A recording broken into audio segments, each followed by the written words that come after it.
조합제TV 시청자 여러분 안녕하십니까. 2023년 3월 2일 오후 1시입니다. 이재명 더불어민주당 대표가 지난 27일 국회에서 체포동의안이 부결됨으로써 당분간 구속은 면했지만은 내일부터는 법원에 불려다니기가 이제 시작이 됩니다. 재판을 계속 받아야 합니다. 그런데 지금 받을 재판이 여러 개가 지금 기다리고 있습니다. 이제 이재명 대표의 정상적인 당무라든지 사생활은 불가능하게 되었습니다. 수시로 법원에 불려다니고 집중심리를 하면은 일주에 한 서너 분 가서 재판을 받는다면은 그게 정상적인 활동이 가능하겠습니까? 우선 내일부터입니다.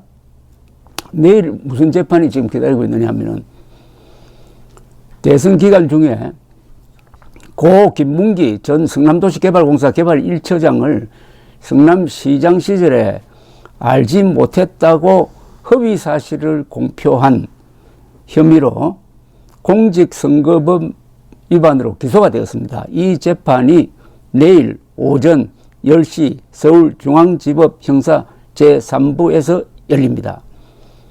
이 공판 준비기일에는 본인이 안 나가도 되는데요. 공판 기일부터는 피고인이 직접 법정에 출석해야 합니다. 내일도 법원 앞에 기자들이 모여가지고 사진 찍는다고 지금 야단날 겁니다. 이 혐의는 뭐냐 하면은 이거는 어떻게 보면 딱 떨어지는 사건인데 이재명 대표는 2021년 12월입니다. 고 김문기 처장이 극단적 선택을 한 직후입니다.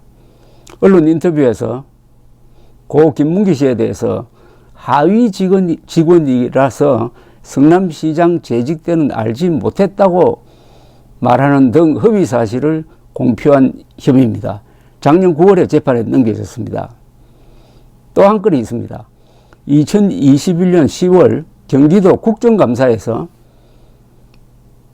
이재명 당시 경기도지사는 백현동 사업 특혜 의혹과 관련해 가지고 국토부가 용도 변경을 요청을 했고 공공기관 이전 특별법에 따라 응할 수밖에 없었다고 그 책임을 국토부에 넘겼는데 그 문서를 확인해 보니까 국토부가 당시 성남시장에 이렇게 저렇게 하라고 할 수 있는 법적 권한이 없었다는 겁니다. 권유 정도였다는 겁니다. 그러나 이재명 당시 성남시장은 이 백현동 업자들을 위해서 용도 변경을 해주면서 이게 우리가 결정할 수 있는 게 아니고 국토부가 그렇게 하지 않으면은 처벌을 한다고 압박을 했기 때문에 할 수 없이 했다. 이렇게 거짓말을 한 겁니다. 이 두 건입니다. 이게 공직선거법상의 허위사실 유포인데 이게 아주 엄정합니다. 이게. 그런데 재판부는 3월에만 3번 이재명 대표를 법원으로 부를 예정입니다. 내일에 이어 오는 17일 그리고 31일 이 대표가 선거법 위반 사건으로 이 사건으로 말이죠. 벌금 100만 원 이상 확정이 되면은 이게 당선이 무효가 됨으로써 여기에 민주당이 선거관리위원회에서 보전받은 대선 비용 434억 원을 토해내야 합니다. 반납해야 합니다. 이게 지금 민주당으로서는 골칫거리라고 생각합니다. 선거법상 정당이 공천한 후보가 대선에 출마해 낙선했더라도 해당 후보가 선거법 위반으로 벌금 100만 원 이상을 확정받으면 소속 정당이 보전받았던 선거 비용을 반환해야 하니까 민주당이 완전히 부도가 나게 생겼습니다. 이게 시작이라는 거는 금년간에 대장동 성남FC 관련해가지고 검찰이 또 기소를 할 겁니다. 이 재판이 또 기다리고 있습니다. 또 수사가 아직도 진행 중인 쌍방울, 이재명, 그리고 경기도가 유착된 대북 불법 송금 사건, 이것도 거의 틀림없이 이재명 당시 경기도지사 현 대표가 기소될 가능성이 매우 높습니다. 그 위에 또 백현동 특혜 의혹 사건이 있습니다.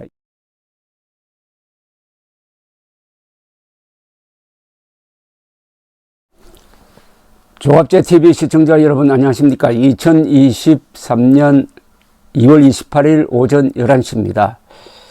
조선닷컴의 현재 탑 기사 제목이 이렇습니다.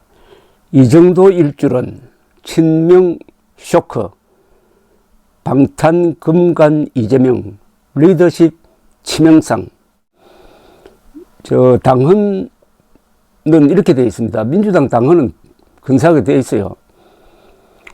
부패 혐의 등으로 국회의원이 기소가 되면은 당무를 정지시킬 수 있다. 이렇게 되어 있습니다. 다만 정치적 탄압일 때는 그렇게 하지 않는다. 그래서 지금 기소가 될 경우에 기소는 아마 금년간에 이루어질 것으로 보입니다. 대장동 그리고 성남FC 사건으로 기소가 될 경우에 당연히 이 당헌이 적용돼야 되는데 지금 이 친명계가 장악하고 있는 민주당 집행부는 이 사건을 정치 탄압으로 해석을 해가지고 이재명 대표에 대한 당무 정지를 하지 않을 것으로 보입니다. 그런데 여기에 어마어마한 논리적 모순이 생깁니다. 정치 탄압이라는 거예요. 정치 탄압이다. 그런데 어제 한동훈 법무장관이 국회에서 아주 당당하게 이재명의 비리를 낱낱이 쉽게 설명을 했는데 마지막에 가서 이런 이야기를 했습니다. 여기 어디에도 민주당 대표 이재명이라는 이름이 안 나온다. 이것은 이재명 성남시장에 대한 혐의다. 이렇게 이야기를 했습니다. 그렇지 않습니까? 개인 비리라는 겁니다. 개인 비리이고 토착 비리라는 겁니다. 이게 정적 제거와 무슨 관계냐. 그래서 이재명은 줄기차게 이것은 검찰 권력을 사유화해가지고 정적 제거용이라고 외치고 있지만은 전혀 먹혀들지 않고 드디어 어제는 당내에서 일종의 반란이 일어나가지고 한 30여 표가 이탈했습니다. 절체절명의 위기를 맞았습니다. 정진석 국민의힘 비상대책위원장은 정치적 사망 선고라고 했습니다. 자, 이제 대표직 사퇴 압박이 당내외로 집중될 것입니다. 우선 검찰은 대장동 사건은 불구속 기소하고 진행 중인 몇 개 사건 중에서 상방울과 유착해가지고 대북 불법 송금에 연루된 건 그리고 백현동 개발 건 이 두 개는 각각 따로따로 구속영장을 청구해서 체포동의안이 다시 국회에 등장하도록 할 것이 틀림없습니다. 플러스 4달 되면은 이미 기소된 건으로 재판을 받아야 합니다. 재판을 자주 받아야 합니다. 재판 스케줄에 따르면 다음 달에는 적어도 3번 재판소에 나가게 되어 있습니다. 그런데 대장동 사건이 기소가 되고 다른 사건이 기소가 되면은 아마 이재명 대표는 지금 총선을 준비해야 할 시기에 거의 법원에서 살아야 될지 모릅니다. 일주일에 서너 번 불려갈지도 모릅니다. 박근혜 전 대통령이 재판을 일주일에 3번, 4번 불려간 적이 있었는데 똑같은 일이 벌어지는 상황입니다. 그러면 당무를 볼 수 있느냐? 불가능하죠. 다 이렇게 해서 이제 당 안팎으로 사퇴 압력이 집중될 것으로 보입니다. 이재명도 이제 계산을 제대로 해야 될 시점에 다가오고 말았습니다.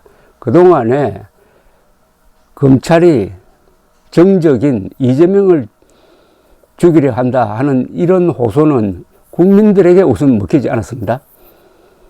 어떤 여론조사에서도 이재명이 억울하다는 여론이 과반수를 차지하는 데가 없습니다. 구속 수사해야 한다는 여론이 항상 높아요.